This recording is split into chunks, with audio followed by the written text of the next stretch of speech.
Well, lucky for us, we're in a place here at the Royal Tyrrell Museum right now that not everybody gets to see. We're joined by Dr. Henderson. Now, Dr. Henderson, tell us a little bit about where we are right now in the museum. We are in what's called prepared collections. Okay.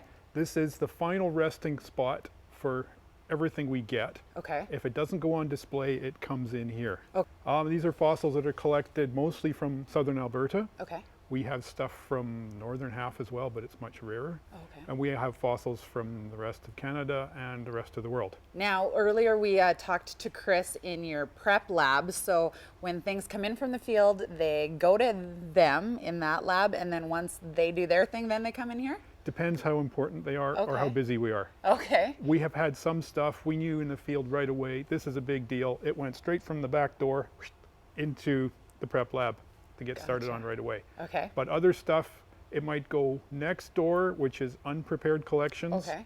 Stuff sits there for days, weeks, years, decades. Why here in Drumheller, here at the Tyrrell Museum, it's the best place to come see dinosaurs in the world, would you say? In Canada?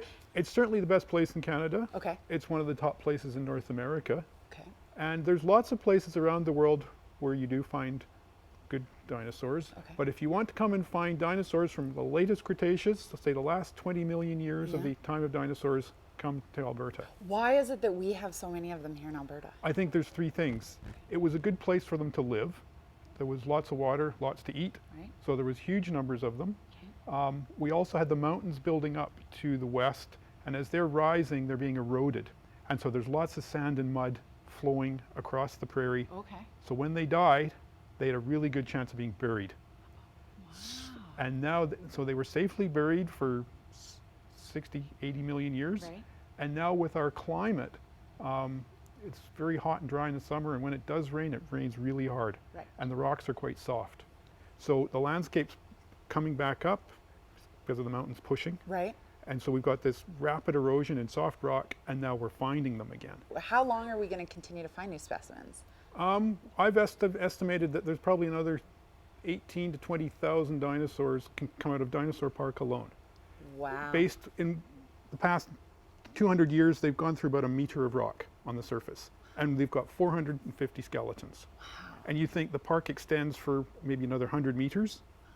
There's oodles, and that's just within the park. Is that the technical term, oodles? Yes. Okay, now, and so it was such a good place to live here for the dinosaurs. They didn't mind the cold? It was, the Cretaceous was a time we called greenhouse world. We're coming out of what's called an ice house world. Yes, we because are. we've got polar ice caps. Okay. And they've been melting for the last 20,000 years. Wow. But in the Cretaceous, it was extremely warm. There were no polar ice caps, and dinosaurs, we found them all the way up to within what was the North Pole back then. And yeah, so they didn't worry about freezing temperatures. What is the most popular thing that people want to see when they come here to the museum? Most people think of us as a dinosaur museum. Right. And yeah, everybody has to come and see Tyrannosaurus rex. Of course. We actually get 4 different kinds of Tyrannosaur in this province. There's 4 different kinds? Yep. God, I'm getting smarter just the longer I hang out with you. You've got pretty much everything is what you're telling me. We've got really good windows on certain sections of the past. We don't have any of the long neck dinosaurs, Okay. which is really annoying. We've got their footprints, but we haven't got the skeletons yet. Wow. Yet. I think they're poke around the bush a bit more and we will start finding them. Awesome. Mr. Henderson, Dr. Henderson, thanks for having us. Oh, you're welcome. There's so much to learn here. I feel smarter already. I think I'm going to have to come back once a month and get tutored by this guy. We are going to be back with more from Go Calgary here at the Royal Tyrrell Museum after this. Stay with us.